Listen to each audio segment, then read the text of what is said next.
مباشرة زينة، اهلا وسهلا مرحبا. مرحبا مريم، مرحبا. الرسالة هذه مازال ما حكيوش عليها برشا في شبكة التواصل الاجتماعي، مازال مش موجودة، ممكن الجمعة الجاية نلقاوها في الشبكة. مرحبا الناس الكل.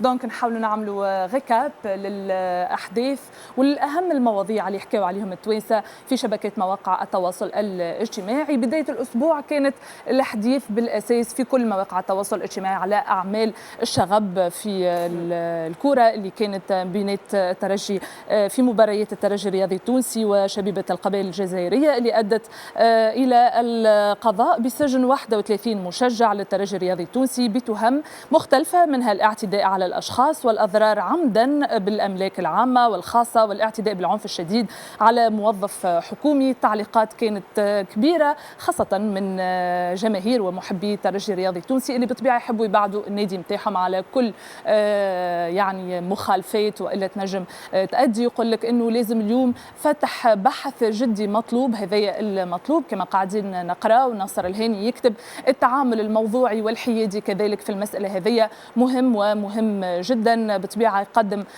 عديد الفرضيات لما صار في مباراة الترجي الرياضي التونسي وشبيبة القبائل. دونك التعليقات كانت مختلفة كما كنت نقول. الموضوع الثاني اللي شغل التوانسة زادة موضوع علوش العيد. نعرف مريم العيد قرب، وعلوش العيد اللي لقينا تعليقات اهتمامات التوانسة كرش التونسي هي اهم الاهتمامات. دونك برشا تعليقات مصدومين التوانسه على خاطر شفنا برشا ناس يقولوا انه سوم العلوش باش يوصل للمليون ونص، مليون و800. لهنا نشوفوا تعليقات التوانسه. هذا حبيبي يقول هو لازم اللي ما في حالوش يشري شويه الحمل الدار والسلام عليكم، نحيوا الله فتركح الدنيا. برشا حكاوا على ما قامت به المغرب مريم، يقولوا انه تنجم تونس الكل ما تضحيش، نعملوا كما عملت المغرب والعلوش نلقاوه العام المقبل موجود بحول الله. نذكروا مريم انه المغرب كيف صارت لهم نفس الازمه في علوش العيد. دونك الملك نتاع المغرب ضحى على كامل الشعب، وهذه توا اليوم مطروح اسكو يجوز والا لا يجوز انه الحاكم يضحي على الشعب دينيا. ما نجموش مش هكا ما كان هو لما حاجه تصير نوع من لابسيس لانكونسيونس كله هذا يضحي بمكان الشعب، يعني يضحي بمكان الشعب. يظني فما شكون كتبها هذه زينة تلمون قريتها قريت برشا تعاليق ما نجمش نحطهم الكل على خاطر برشا كلام ما نجموش نحطوه. دونك لهنا تدخل اتحاد الفلاحة على الخط ووضح الموضوع هذايا. يقول لك انه الاسوام باش تكون سنة في حدود 700 دينار و1200 دينار. نعرفوا انه الغلاء هذايا باش يكون بسبب غلاء الاعلاف والوضعيه اللي يعيش فيها القطاع الفلاحي. ويقول زاد اتحاد الفلاحه انه فما متوفر 1,200,000 راس غنم في عيد الاضحى، وهو عدد اقل من احتياجات التوانسه اللي تقدر ب1,600,000 راس غنم. ولكن في نفس الوقت فما تراجع سنه ب 20% تقريبا من التوانسه باش يكون هذا حسب التقديرات الاوليه على الاقبال لشراء اضاحي العيد. موضوع ثالث نلقاو التوانسه زادت تفاعلوا معه برشا على مواقع التواصل الاجتماعي هو معلقات ولافتات اشهاريه شفناهم في عديد المناطق على الطرقات. دونك سلعه بحر، سلعه حشيش. فما برشا يقول لك انه هذه يعني طريقه جديده وابتكار للاشهار، وناس اخرى يقول لك لا هذه تابع للانحطاط والانحلال الاخلاقي. هذه طبعا حسب التعليقات اللي قاعدين يعيشوا فيه. سي تكنيك مستعمله في الببليسيتي لو تيزينغ معناتها، لكن بون وفي نفس الوقت فما شكون ربط زايده انه يعني تم جدل كبير على منع كتاب من معرض الكتاب، وفي نفس الوقت نلقاو الناس ما تحكيش وما تعلقش على معلقات اشهاريه كيف من هكا. حاجتين ما نجموش نربطهم ببعضهم الحقيقه، لكن التوانسه هذا شنو في نفس الوقت يعني علقوا على الحاجتين هذو صحيح. دونك نربط مع نفس الحكايه. موضوع اخر اللي لقيناه زاد التوانسه يحكيوا عليه برشا على مواقع التواصل الاجتماعي هو معرض الكتاب. شفنا منذ الافتتاح برشا كلام تقال على معرض الكتاب وعلى الكتاب اللي تم سحبه من معرض الكتاب. نلقاو كلام برشا على الداعية محمود الحسنات اللي كان حاضر في معرض الكتاب، ونشوفوا التعليق برشا رحبوا بالداعية محمود الحسنات حسنات وثمنوا وجوده في معرض الكتاب، وبرشا بالطبيعة ما حبوش أنه يكون موجود داعية في معرض الكتاب. يقولوا الأولى أنه برشا كتاب توانسة كانوا من المفترض أنهم هما يكونوا موجودين أولى من داعية موجود في معرض الكتاب. من شنو جنسيته؟ فلسطيني. داكور. فلسطيني، والحقيقه معروف برشا هو مريم، خاصه في الخليج على مواقع التواصل الاجتماعي ديما يقدم. انا سالت مولدي قلت له تعرفوا، قال لي ليه، وانا نفس الشيء. هو اثار جدل كبير على مواقع يتابعوا فيه على شبكه التواصل الاجتماعي زينه، ولا عنده برامج تلفزيه؟ عنده برامج تلفزيه، وعنده زاد يخرج ديما لايف. نعرف توا قوه شبكات التواصل الاجتماعي ممكن حتى اقوى من وسائل الاعلام. عنده الباج نتاعو فيها ملايين متابعين، ويخرج ديما لايف ويحكي، والناس برشا يتبعوه. برشا ناس مشاولوا بالذمه لمعرض الكتاب واستقبلوه حتى في برشا بلايص في تونس. حاجه اخرى عملت ضجه كبيره في مواقع التواصل الاجتماعي، وهي الكليب اللي ظهروا فيه اطفال قصر، كليب راب. دونك لهنا موضوع كان صادم برشا، تفاعلوا معاه التوانسه، وشفنا التعليقات نتاع التوانسه كانت صادمه، صادم ليهم الكليب هذايا.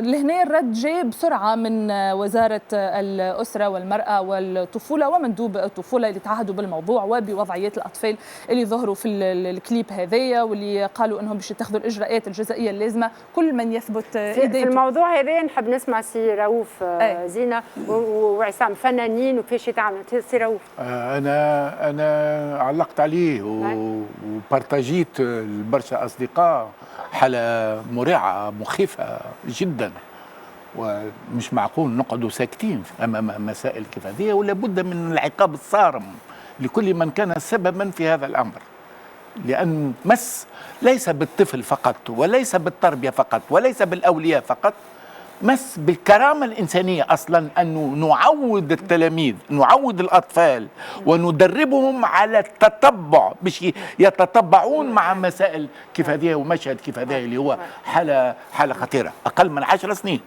أقل من 10 سنين، معناها ما عندوش القدرة لا على الرفض، لا على إبداء الرأي، لا يتبع ويتصور ويفرح كي يبدأ هو مصور إلى آخره.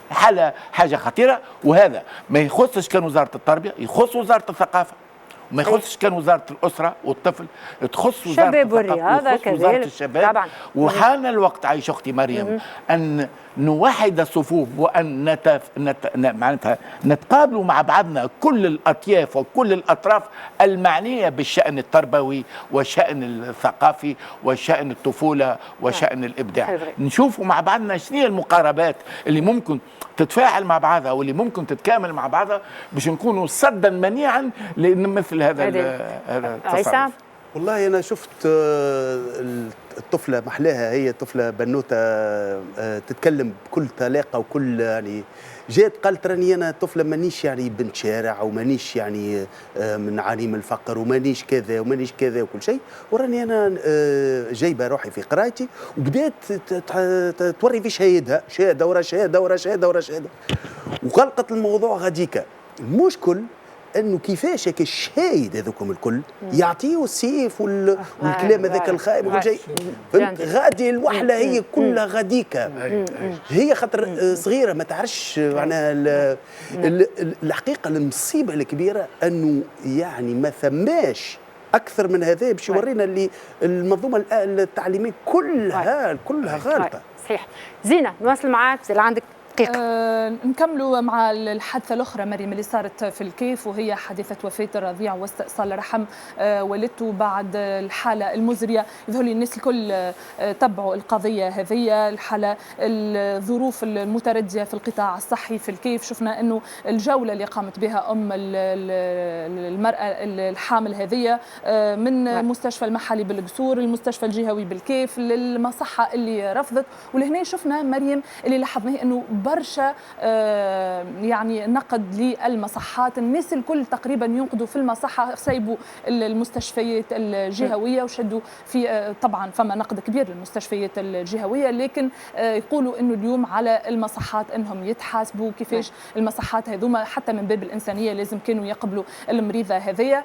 كان دكتور زخامة خرج ووضح المسألة هذية وأكيد الناس الكل سمعوا بها. من تونس مريم نمشيو لنيويورك وين فما حفل ميت غالا 2023 اللي أثار زاد جدل كبير والتوانسة بارتاجيو وتصاور الكل.